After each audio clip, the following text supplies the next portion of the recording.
तो चलिए आज हम स्टार्ट करते हैं क्लास 10th का बहुत ही बेहतरीन चैप्टर भारतीय संस्कारा।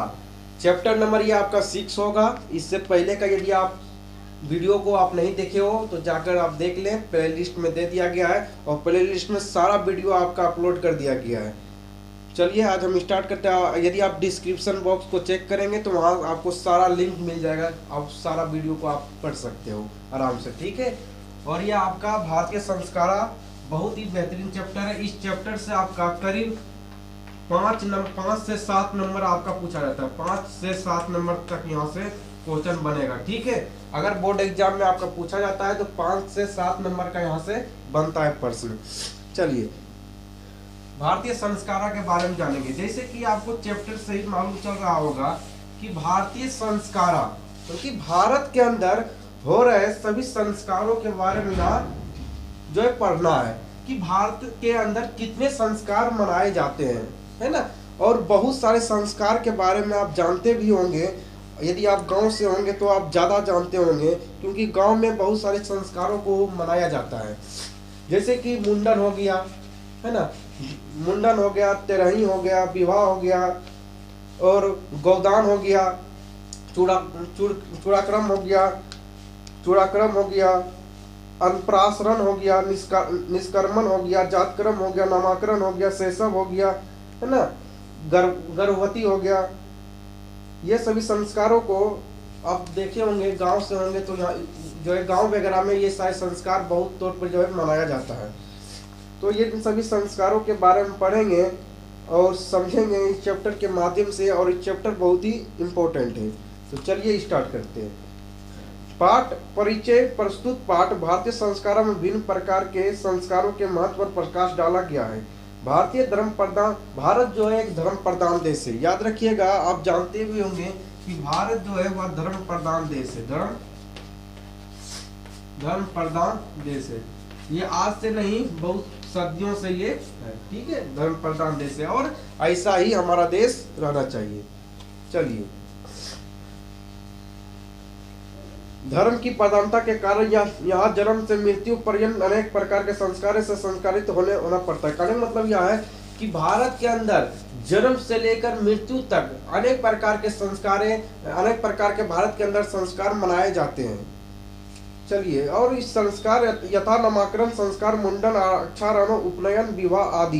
कहने का मतलब यह है कि यथा नामकरण, संस्कार, मुंडन, अक्षरम, उपनयन, विवाह आदि इन संस्कारों से व्यक्ति के जीवन मूल्य का संवर्धन होता है। यद्यपि इस पाठ में व्यंग्यात्मक रूप में उल्लेखित है कि जैसे जैसे भौतिकता के प्रति आकर्षण बढ़ता जा रहा है वैसे वैसे इन संस्कारों का महत्व घटता जा रहा है। कहने का मतलब यह है कि जो सदियों से जो संस्कार चला आ रहा है उन सभी संस्कारों को अब जो है आने वाला जो ये नवयुवक पीढ़ी है इन सभी संस्कारों को नहीं मना रहे हैं, है ना। इन सभी संस्कारों को वो दबा रहे हैं और इन सभी संस्कारों को एक प्रकार से वो व्यंग्यात्मक रूप से वो लेते हैं, है ना, हंसी मजाक में उन सभी संस्कारों को ले लेते हैं। लेकिन ऐसा नहीं करना चाहिए। यथा नामकरण हो गया, मुंडन हो गया, अक्षरम हो गया, उपनयन हो गया, विवाह हो गया और भी संस्कार है। टोटल मिलाकर आपका 16 संस्कार है। याद रखिएगा, टोटल कुल आपका 16 संस्कार है। कुल आपका कितना संस्कार है?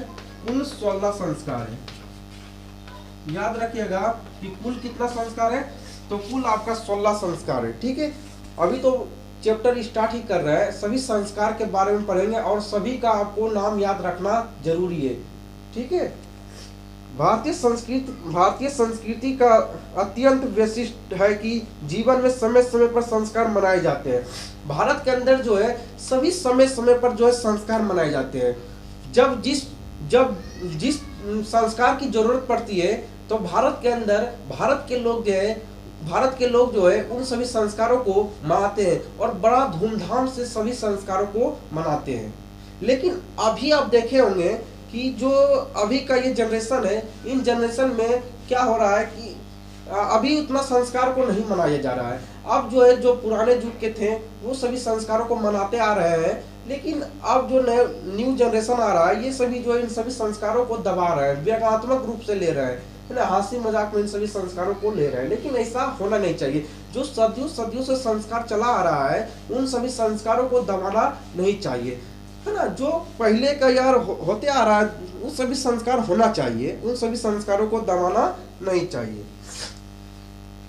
और जी, भारतीय संस्कृति का अत्यंत विशिष्ट है कि जीवन में समय समय पर संस्कार मनाए जाते हैं। आज संस्कार शब्द व्यंग रूप में प्रयोग होता है। आज जो संस्कार जो है वो व्यंग रूप से प्रयोग हो रहा है। अभी के जनरेशन में लोग हंसी मजाक में इन सभी संस्कारों को ले रहे हैं कि यार ये सभी संस्कार होते हैं क्या। अरे पहले का जो है बूढ़ा बुजुर्ग जो थे, है ना, वो सभी लोग मनाते आ रहे हैं, हम लोग नहीं मनाएंगे, है ना। तो उन लोग पढ़े लिखे नहीं थे, इसलिए ये सभी संस्कार को मनाते आ रहे हैं।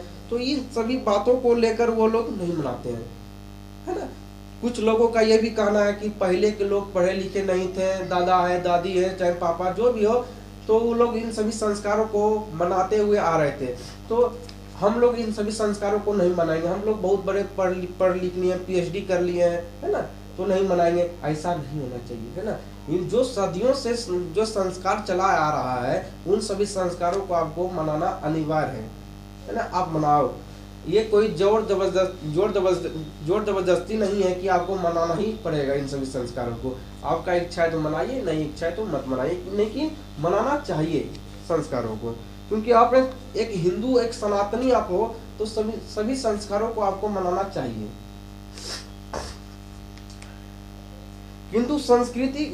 किंतु संस्कृति का यह उपकरण ही भारत के व्यक्तित्व का निर्माण करता है। विदेश में रहने वाले भारतीय लोग भी संस्कारों के प्रति सजग और उन्हें जानने की इच्छा रखते हैं। कहने का मतलब यह है, देखिए भारत के लोग, जो भारत के अंदर जो भी लोग हैं, भारत के अंदर जो भी लोग हैं वो तो सभी संस्कारों को मनाते ही हैं, लेकिन विदेश के लोग सोच लीजिए हमारे संस्कारों को जानने के लिए कितना उत्सुक रहता है। विदेश के लोग भी हमारे संस्कारों को जानने के लिए कि भारत के अंदर कौन कौन से संस्कार मनाए जाते हैं, उन सभी संस्कारों को जानने के लिए विदेश के लोग भी उत्सुक रहते हैं। सोच लीजिए, तो आप भारत के होकर, आप हिंदू होकर, सनातनी होकर, यदि आप संस्कारों को नहीं मनाते हैं तो आप जो एक हिंदू होना, एक सनातनी होना आपका जो है व्यर्थ हो जाता है, क्योंकि आप ही का संस्कार, आपका संस्कार जो है विदेशी लोग जानना चाहता है कि भारत के अंदर किस प्रकार के संस्कार मनाए जाते हैं। इसलिए सभी से रिक्वेस्ट है कि आप सभी प्रकार के संस्कारों को जरूर मनाएं, ठीक है। चलिए,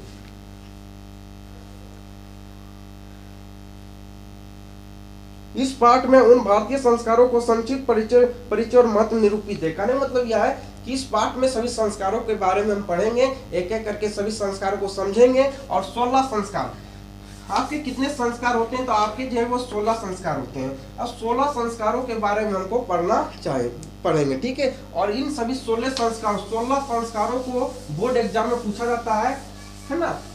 कोई एक संस्कार आपको दे दिया जाएगा, पूछेगा ये कौन सा संस्कार है, ठीक है, तो आपको पहचानना है। बोर्ड एग्जाम में ऑब्जेक्टिव में ज्यादा करके संस्कार आता है, और इस प्रकार से भी प्रश्न बन जाएगा कि सभी संस्कारों के नाम लिखे, है ना। भारत के अंदर कितने संस्कार मनाए जाते हैं, सभी संस्कारों के नाम लिखे। तो भारत के अंदर कुल 16 संस्कार मनाए जाते हैं, कुल 16 संस्कार, और 16 संस्कारों का नाम आप लिख दीजिएगा, जो कि अभी आपको नहीं बताए, अभी आपको बताएंगे। चलिए, संस्कार प्राचीन काल से ही भारतीय जीवन में महत्व रखते हैं। संस्कार जो है प्राचीन से ही जो संस्कार जो है भारत के अंदर एक अहम भूमिका रखता है, ठीक है।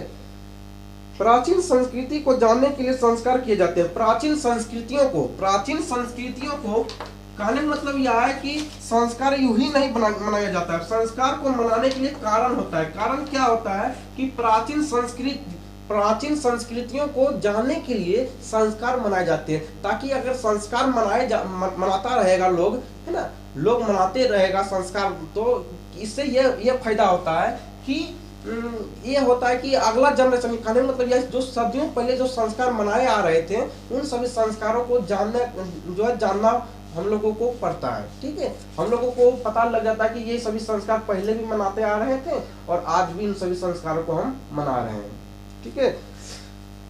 तो संस्कार मनाने का एक मुख्य कारण यह भी है कि प्राचीन संस्कृतियों को हम लोग जो है क्या करते हैं, तो बरकरार रखते हैं। इस संबंध में ऋषि की कल्पना भी थी, ऋषि मुनि की कल्पना भी थी कि जीवन के सभी मुख्य अवसरों पर वेद मंत्रों का पाठ, बड़ों का आशीर्वाद, होम, परिवार के सभी सदस्यों का मिलन, ये सभी संस्कारों का अनुष्ठान करते समय ही संभव है। कहने का मतलब यह है कि ऋषि मुनि का भी कहना था कि ऋषि मुनि का एक कहना ये भी था कि घर में जो है वेद मंत्र का उच्चारण होना बहुत ही जरूरी है। इससे आप देखे होंगे घर वगैरह में आप एक चीज देखे होंगे कि सत्यनारायण भगवान का जो है कथा होता है, तरह तरह का पूजा होता है ना। तो इन सभी संस्कार, ये सभी जो वेद मंत्र का भी घरों में उच्चारण होना बहुत ही जरूरी है। इससे क्या होता है, तो नए नए ऊर्जा लोगों में पैदा होता है, बच्चों में नए नए एनर्जी पैदा होता है ना। तो हर एक चीजों को लोग जानने का उत्साह वहाँ बढ़ता है बच्चों का। तो वेद मंत्रों का उच्चारण जो है घरों पे होना बहुत ही जरूरी है। ये किसका कहना, तो ऋषि मुनि का ये कहना है। इससे क्या होता है, यदि आप कोई क्या कराते हो, यदि आप कोई पूजा पाठ घर पे कराते हो, तो इससे ये भी फायदा हो जाता है कि आप सभी जो परिवार आपसे बिखरा रहता है, सदियों से बिखरा रहता है, इधर उधर रहता है, साल 2 साल 5 साल से बिखरा रहता है, यदि आप कोई पूजा पाठ कराते हो घर पे, है ना, ये तो कोई किसी प्रकार के पूजा पाठ कराते हो, वेद मंत्र करवाते हो, तो क्या होता है, सभी परिवार एकजुट होता है और सारा परिवार से मिलने का एक मौका भी मिल जाता है। ये भी फायदा होता है। ठीक है, चलिए उसके बाद जानेंगे। इस प्रकार संस्कार हमारे लिए महत्वपूर्ण है, किंतु संसार का विशेष और मौलिक अर्थ पवित्रता, शुद्धता और मनुष्य में गुणों का निरूपित करना होता है। इसलिए संस्कार मानव की शुद्धता, दोषों को दूर करना और गुणों को निरूपित करने में सहायता करता है। कहने का मतलब यह है, मानव की शुद्धता, दोष दूर करना और गुणों की निरूपित करने में सहायता करते हैं। कहने का मतलब यह है, संस्कार जो होते हैं, जो संस्कार होता है, संस्कार मनाने का एक मुख्य फायदा यह भी है कि लोगों के अंदर जो दोष है, दोष को दूर करना और उसके अंदर एक नया ऊर्जा भरना। इससे क्या होता है, ये संस्कार करने से ये भी फायदा होता है लोगों के अंदर। चलिए, संस्कार प्रायः 5 प्रकार के होते हैं। सॉरी, अभी जो है घबराइएगा नहीं, 16 संस्कार, कुल 16 संस्कार होता है। ठीक है, 5 आपका इसमें, अभी और आगे चलिएगा तब मिल जाएगा आपको, सारा जोड़कर कुल आपका कितना 16 होता है। ठीक है, संस्कार प्रायः 5 प्रकार के होते हैं। जन्म के पूर्व 3 संस्कार होते हैं। याद रखिएगा, क्वेश्चन यहाँ से पूछा जाता है। जन्म के पूर्व कितने होते हैं, तो जन्म के पूर्व 3 संस्कार होते हैं। चलिए,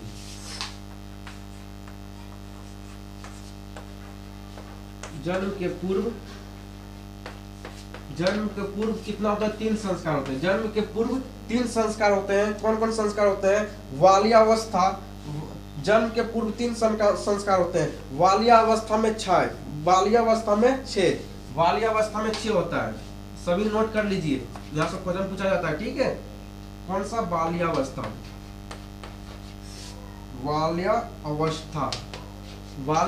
में 6 संस्कार होते हैं। बाल्यावस्था में 6 संस्कार, जन्म के पूर्व 3 संस्कार, बाल्यावस्था में 6 संस्कार। ठीक है, जन्म के पूर्व 3, बाल्यावस्था में 6, शिक्षा संबंधित 5, शिक्षा संबंधित कितना होता है, तो शिक्षा संबंधित 5, शिक्षा संबंधित 5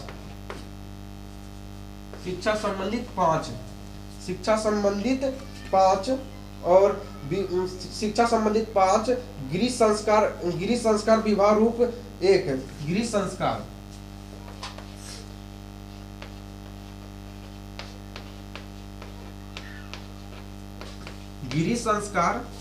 और विवाह संस्कार। गृह संस्कार और विवाह संस्कार कितना होता है, तो गृह संस्कार और विवाह संस्कार कितना होता है, 1 होता है, नहीं कि 1 + 1 कितना, 2, 1 + 1 2, टोटल हम 2 लिख देते हैं, 2 संस्कार। उसके बाद मरण के बाद 1 होता है। मरण के बाद कितना होता है, तो मरण के बाद 1 संस्कार होता है। चलिए, मरण के बाद 1 संस्कार आपका होता है। इस प्रकार से जोड़ने के बाद आपका 16 संस्कार आपका हो जाता है। ठीक है, इस प्रकार जोड़ने के बावजूद आपका जो है 16 संस्कार आपका हो जाता है। चलिए, तो याद रखिएगा बोर्ड एग्जाम में पूछा जाता है जन्म के पूर्व कितना होता है 3 होता है, बाल्यावस्था में कितना होता है 6 होता है, शिक्षा से संबंधित कितना होता है 5 होता है, गृह संस्कार कितना होता है तो 2 होता है। गृह संस्कार और विवाह संस्कार, गृह संस्कार और विवाह संस्कार मिलाकर 2, यानी कि एक होता है गृह संस्कार और एक होता है विवाह संस्कार, दोनों को मिला दिए 2 हुआ। ये जो मरने के बाद कितना होता है तो 1 होता है, ठीक है, 1 संस्कार होता है जिसे हम तेरही के नाम से भी जानते हैं। इस प्रकार 16 संस्कार होते हैं। इस प्रकार कितने संस्कार होते हैं तो इस प्रकार जो है 16 संस्कार होते हैं, कुल 16 संस्कार, टोटल 16 संस्कार इस प्रकार से हो जाते हैं। चलिए, जन्म पूर्व संस्कारों में गर्भाधान, जन्म पूर्व जो संस्कार होता है, यानी कि जब बच्चे जन्म लेता है, जब बच्चा जन्म लेता है तो जन्म लेने से पहले क्या होता है तो गर्भाधान होता है, गर्भाधान होता है। आप सीरियल वगैरह में, ये सभी गांव वगैरह में नहीं होता है बल्कि शहरों में होता है, और आप जो है सीरियल वगैरह में भी देखे होंगे कि क्या होता है तो आपका होता है गर्भाधान होता है, पुष्पवन होता है और सीमंत नयन होता है। इस प्रकार 3 होते हैं। इसमें गर्भ रक्षा, गर्भस्थ शिशु में उत्तम संस्कार का आरोधन, गर्भवती की प्रशंसा का प्रयोजन कहा जा गया है। कहने का मतलब यह है जब गर्भाधान होता है तो गर्भाधान होने का ये भी कारण होता है, जब लड़की लोग का, जब औरतों का गर्भाधान होता है तो होने का ये भी एक मुख्य कारण होता है कि उनके अंदर हौसला बढ़ाया जाता है, उसका हौसला बढ़ाया जाता है ना, उसका हौसला बढ़ाया जाता है, ठीक है। इस प्रकार उसको प्रशंसा किया जाता है ना। तो इस प्रकार जो है गर्भाधान संस्कार होता है, गर्भाधान संस्कार होता है, पुंसवन संस्कार होता है। ये सभी संस्कार जो होता है वो जन्म के पूर्व होता है। चलिए, उसके बाद शैशव संस्कार में जातक्रम आता है, शैशव संस्कार में आता है जातक्रम आता है, नामकरण आता है। चलिए इस प्रकार लिख लेते हैं शैशव संस्कार, सब लिखिए, ये सब लिखे हुए तो ही बोर्ड एग्जाम में आप नहीं फंसोगे। शैशव संस्कार,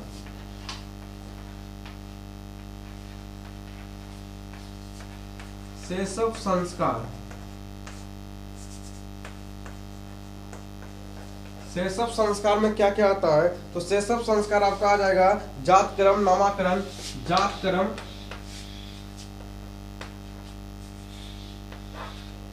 जातकर्म, नामकरण, जातकर्म, नामकरण, जातकर्म, नामकरण और आपका निष्कर्मण, निष्कर्मण। उसके बाद अनप्राशन,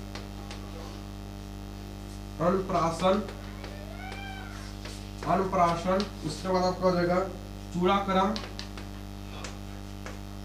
चूड़ाक्रम और आपका हो जाएगा कर्णवेद, कर्णवेद, कर्णवेद।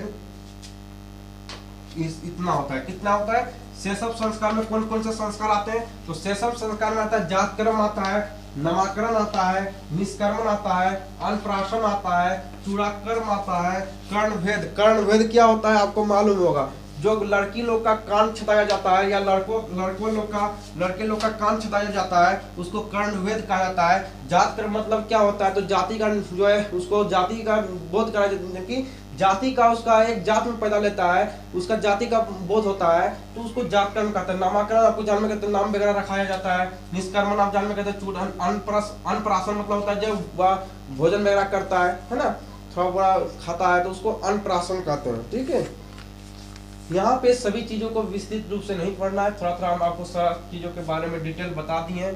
ठीक है, कर्णवेद मतलब कान वगैरह जो छदवाता है उसको कर्णवेद कहते हैं। शिक्षा संस्कारों में अक्षारम आ गया, शिक्षा संस्कार में अक्षारम आ गया, उपनयन आ गया, वेदारम आ गया, केशांत आ गया और समावर्तन संस्कार की परिकल्पना की गई है। शिक्षा संस्कार में क्या क्या आते हैं तो शिक्षा संस्कार में क्या क्या आते हैं तो इसको हम आपको लिख देते हैं। ठीक है, अब ध्यान में रखिएगा।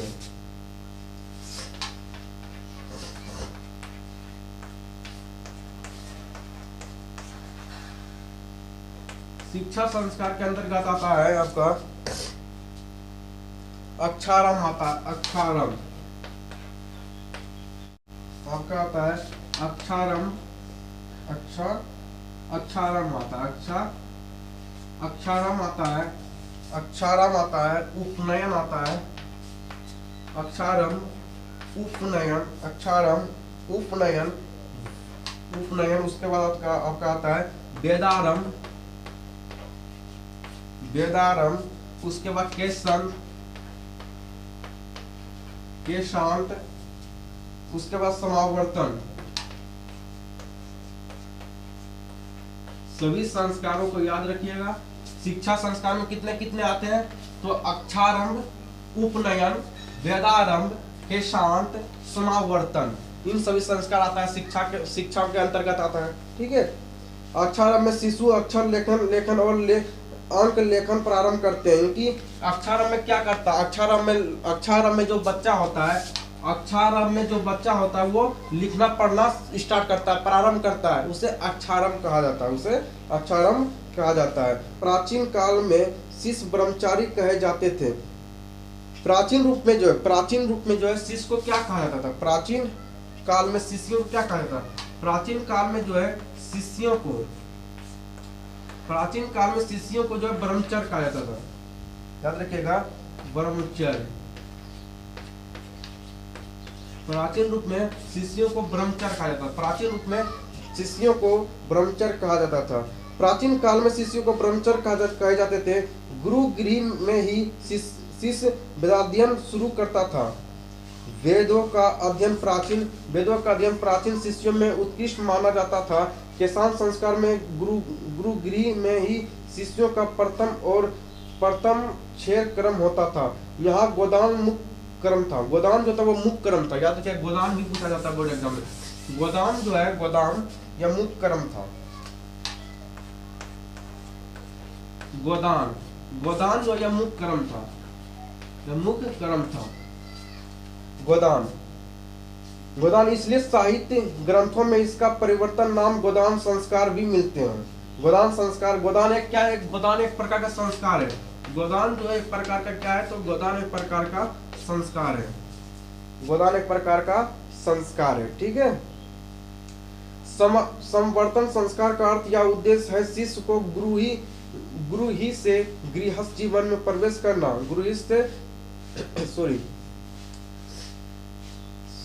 संवर्तन संस्कार का अर्थ या उद्देश्य है शिष्यों को गुरु गृह से गृहस्थ जीवन में प्रवेश करना। शिक्षा समाप्ति पर गुरु शिष्यों को उपदेश देकर घर भेजते थे। उपदेशों में प्रायः जीवन के कार्यों अर्थात धर्मों का प्रतिपादन किया जाता था। जैसे सत्य बोलो, धर्म का आचरण करो, स्वाध्याय में प्रमाद न करो इत्यादि। विवाह संस्कार के द्वारा ही मनुष्य वस्तुतः गृह जीवन में प्रवेश करता था। विवाह संस्कार के बाद ही लोग जब गृह जीवन में प्रवेश करता था। कौन से संस्कार के बाद जो गृह संस्कार में? याद रखिएगा, कौन से संस्कार के बाद जो है मनुष्य जो है विवाह, कौन से संस्कार के बाद मनुष्य जो है गृहस्थ जीवन में प्रवेश करता था। कौन से संस्कार के बाद? तो विवाह संस्कार के बाद जो है मनुष्य जो थे वह गृहस्थ जीवन में प्रवेश करता था। विवाह एक पवित्र संस्कार है। विवाह जो है वह, विवाह क्या है? तो विवाह एक पवित्र संस्कार है जिसमें विभिन्न प्रकार के कर्मकांड होते हैं। इनमें वागदान होता है, मंडप निर्माण होता है, वधू के घर पर वर पक्ष का स्वागत होता है। कहने मतलब यह है, जब किसी का विवाह होता है, याद रखिए यहाँ से भी क्वेश्चन बनता है, यहाँ से भी प्रश्न आपका बनेगा। जब किसी का विवाह होता है, जब किसी का विवाह होता है तो क्या क्या कौन से संस्कार वहां पे होते हैं? तो वागदान होता है। क्या होता है? वागदान होता है, मंडप निर्माण होता है, मंडप निर्माण होता है, वधू के घर पर जो है क्या करता है? वधू के घर पर लड़के पधारता है। लड़का क्या करता है? वधू के घर पर, लड़का नहीं लिखते, यहाँ पे जो लिखा वही लिखता है। वधू के घर पर वधू के घर पर क्या करता है, तो वर जो है वो पधारता है। उसके बाद क्या होता है, उसके बाद आपका कन्यादान होता है, कन्यादान होता है, कन्यादान होता है। उसके बाद क्या होता है, तो अग्निस्थापन होता है, अग्निस्थापन होता है, अग्निस्थापन होता है। उसके बाद पानी ग्रहण होता है, पानी ग्रहण होता है। उसके बाद क्या होता है, पानी ग्रहण होता है। उसके बाद क्या होता है, पानी ग्रहण के बाद आपका होता है धान के लावे छीटे जाते हैं, उसको क्या कहा जाता है। उसके बाद क्या होता है, धान के लावे छीटे जाते हैं, धान के लावे छीटे जाते हैं, धान के लावे छीटे जाते हैं। उसके बाद सप्तपदी होता है, सप्तपदी होता है, सप्तपदी होता है। उसके बाद सिंदूर दान होता है, उसके बाद जो होता है सिंदूर दान होता है। उसके बाद जो है सिंदूर दान होता है, सिंदूर दान इत्यादि। विवाह के संस्कार, चलिए आप देखिए यहाँ पे विवाह संस्कार के अंतर्गत देखिए कितने संस्कार आते हैं, कितने प्रकार के जो संस्कार नहीं, कितने प्रकार के कर्मकांड मनाए जाते हैं। विवाह संस्कार के अंतर्गत कितने प्रकार के कर्मकांड होते हैं, उन सभी कर्मकांड को जानिए। ये पहला होता है वागदान होता है, पहला होता है वागदान होता है। दूसरा होता है मंडप निर्माण, और जब किसी का विवाह होता है तो क्या होता है, तो मंडप बनता है ना, बहुत ही सुंदर, बहुत ही विशाल क्या बनता है, तो मंडप बनता है, ठीक है, मंडप का निर्माण होता है। तो उसके बाद वर वधू, उनकी बद और वर, उनकी वर वधू क्या होता है, तो पधारता है। जब किसी के यहाँ विवाह होता है तो दूल्हे के यहाँ दूल्हा जाता है, दुल्हन के यहाँ जाता है दुल्हन, ये तो जैसे भी हो वर वधू जो है वहाँ पे पधारता है। उसके बाद क्या होता है, कन्यादान होता है, उसके बाद कन्यादान होता है। उसके बाद अग्निस्थापन होता है, कि कहने मतलब अग्निस्थापन देखे होंगे, वहाँ पे कुंड पे आग जलाया जाता है, वहाँ पे आग जलाया जाता है। उसके बाद पानी ग्रहण होता है। जब आप यदि आप शादी गए होंगे तो एक चीज आप देखे होंगे, गौर भी किए होंगे कि वहाँ पे पानी दान होता है। अगर आप शादी ब्याह में गए, आप यहाँ तो मुख्य रूप से ये होता है, जब किसी के कोई शादी में जाता है, कोई भी जो है, अगर आप भी किसी के शादी में गए होंगे, सिर्फ आप खाने के भाव से जाते हैं, सिर्फ वहाँ खाना है, खा कर वहाँ से चला आना है। अगर आप वहाँ रहे होंगे तो देखे भी होंगे कि वहाँ पे क्या होता है, तो वहाँ पे पानी ग्रहण होता है, पानी ग्रहण होता है। उसके बाद धान के लावे छीटे जाते हैं, उसके बाद 7 फेरे लिए जाते हैं। उसके बाद क्या होता है, सिंदूर दान होता है ना। इतना जो है वहाँ पे कर्मकांड होता है, विवाह के अंदर इतना कर्मकांड होता है। इन सभी के बारे में बोर्ड एग्जाम जो है वहाँ पे पूछा जाता है, ठीक है, याद रखना। सभी जगह प्रायः विवाह संस्कार का समान रूप से आयोजन होता है। इसके बाद गर्भाधान संस्कार पुनः प्रारंभ होते हैं और जीवन चक्र घूमता है। मरने के बाद अत्यंश संस्कार किए जाते हैं। इस प्रकार भारतीय जीवन दर्शन के संस्कार महत्वपूर्ण योगदान है। कहने मतलब यह है, इतने प्रकार के, जितना प्रकार के आपको संस्कार के बारे में बताएं, टोटल आपको 16 संस्कार बताए हैं। इन सभी 16 संस्कारों को याद रखिएगा। और इन विवाह के अंदर हम आपको कितना कर्मकांड के बारे में बताएं, सभी कर्मकांड को आप याद रखिएगा। मिलते हैं नेक्स्ट वीडियो में, तब तक के लिए बाय बाय।